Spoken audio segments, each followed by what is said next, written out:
ಭಿಕ್ಕು ಸಂಘದಿಂದ ದೀಪವನ್ನು ಬೆಳಗತಕ್ಕಂಥದ್ದು. ಅದಕ್ಕಾಗಿ ಎಲ್ಲರೂ ಶಾಂತತೆಯಿಂದ ಗಮನಿಸಬೇಕೆಂದು ತಮ್ಮಲ್ಲಿ ವಿನಂತಿ ಮಾಡಿಕೊಳ್ತೀವಿ.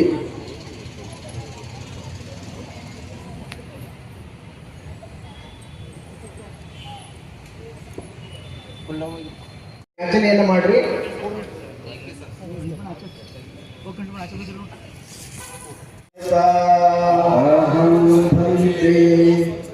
ನಮೋ ತಸ್ಸ ಭಗವತೋ ಅರಹತೋ ಸಮ್ಮಾ ಸಂಬುದ್ಧಸ್ಸ.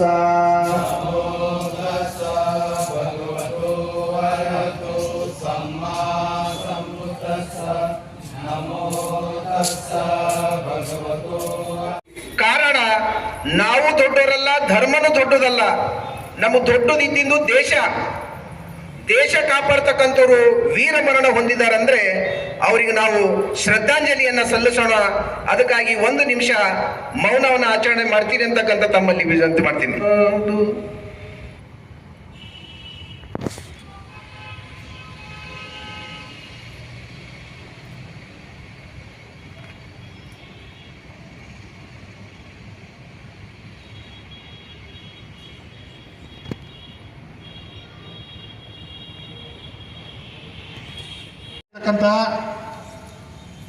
DM ಆಚಾರ್ಯ, ಕೇಂದ್ರ ಸಚಿವ ಇವರಿಗೂ ಕೂಡ ಭಾರತೀಯ ಬೌದ್ಧ ಮಹಾಸಭೆ ಬೀದರ್ ಶಾಖೆ ವತಿಯಿಂದ, ಜೊತೆಯಲ್ಲಿ ಇಲ್ಲಿ ಕೂರ್ತಿರ್ತಕ್ಕಂಥ ಎಲ್ಲ ಬೌದ್ಧ ಉಪಾಸಕಿಯರ ವತಿಯಿಂದ ಅವರಿಗೆ ಹಾರ್ದಿಕ ಜೈ ಭೀಮ್ ನಮೋ ಬುದ್ಧಯನ್ನ ಸಲ್ಲಿಸಲಾಗ್ತದೆ.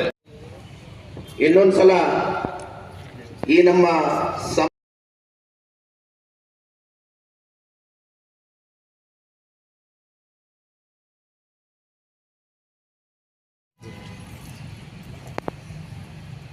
विश्व में शांति का संदेश देने वाले भारतीय बुद्ध महासभा के सभी पदाधिकारी, समता सैनिक दला के पदाधिकारी, उपासक उपासिका, बाल बालिका, इनको वे सभी को मंगल कामना करता हूँ। मुझे विषय दिया है भविष्य काल में भारत को बुद्ध धम्म की कितनी आवश्यकता है। पहले तो हमको ये समझना पड़ेगा, जब कोई बीमारी होती है, आप लोग कोई डॉक्टर के पास जाते हैं तो डॉक्टर पहले उस बीमारी का निदान करता है कि ये बीमारी किस वजह से हुई। उसी तरह मैं भारत को देखता हूं कि भारत को जो बीमारी थी, सबसे बड़ी बीमारी थी भारत को, वो थी गुलामी की।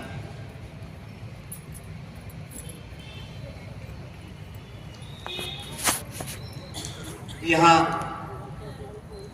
विदेशी आक्रमणकारी आए,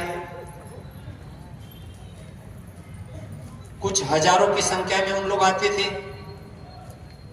और यहाँ करोड़ों की संख्या में होते हुए भी हम गुलाम हो गए। वजह जानना बहुत आवश्यक है।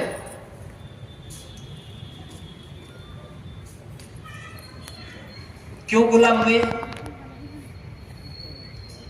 वो चंद लोगों के सामने करोड़ों की तादाद में होने के बावजूद भी क्यों गुलाम हुए? कभी शक आए, कभी हुन आए, मुगल आए, पुर्तगाली आए, ब्रिटिश आए, ये सब जीत गए और भारत वाले हार गए। क्यों हार गए? कि यहाँ वर्ण व्यवस्था थी। कैसी वर्ण व्यवस्था? तो समाज को 4 हिस्सों में बांटा था। ब्राह्मण, क्षत्रिय, वैश्य और शूद्र।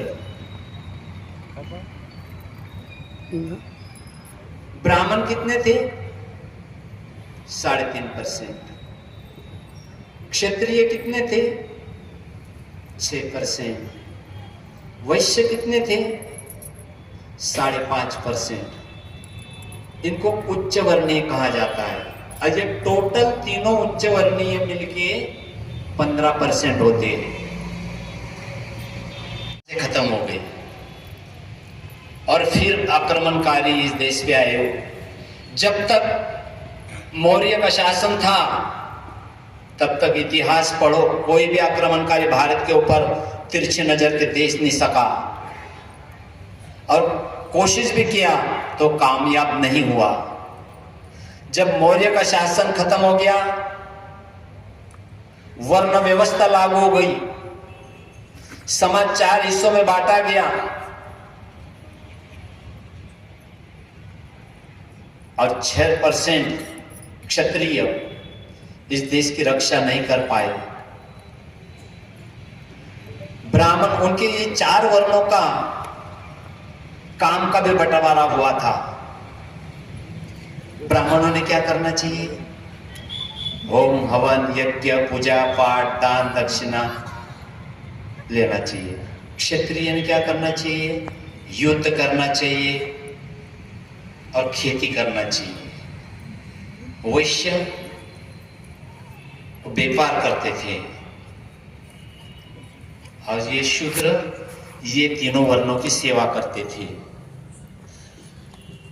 क्षत्रिय में अगर कितना भी दुबला पतला हो, कमजोर हो, फिर भी वो क्षत्रिय कहा जाता है, सैनिक कहा जाता है। युद्ध करने का अधिकार उसी को है।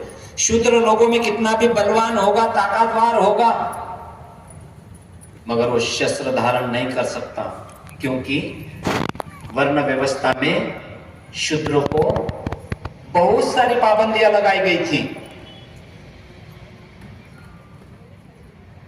पढ़ने का अधिकार नहीं, शस्त्र धारण करने का अधिकार नहीं,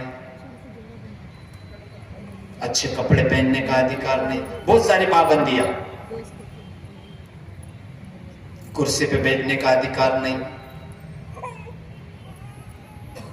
और वो चंद हमलावर आकर के क्षत्रियों को हरा देते थे। अब क्षत्रियों को क्यों हरा देते थे? क्योंकि इनकी ना कोई ट्रेनिंग होती थी।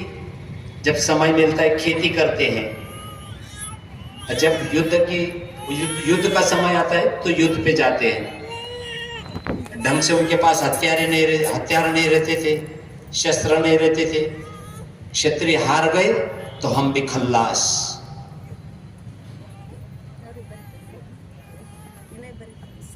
800 साल मुगलों का राज था, 150 साल अंग्रेजों का राज था। इतिहास आप लोगों को स्कूल में भी पढ़ाते होंगे, तो यही पढ़ाते कि 800 साल मुगल, 150 साल। 18 टुकड़े हो गए बुद्ध धम्म के। सम्राट अशोक कंफ्यूज हो गया, सही मायने में बुद्ध धम्म कौन सा है, समझ में नहीं आ रहा। अपने गुरु से पूछा, मोगली पुत्र किस्से से, क्या बुद्ध धम्म के तत्व कौन से है? तो उन्होंने बताया, आज के दौर में मेरे ख्याल से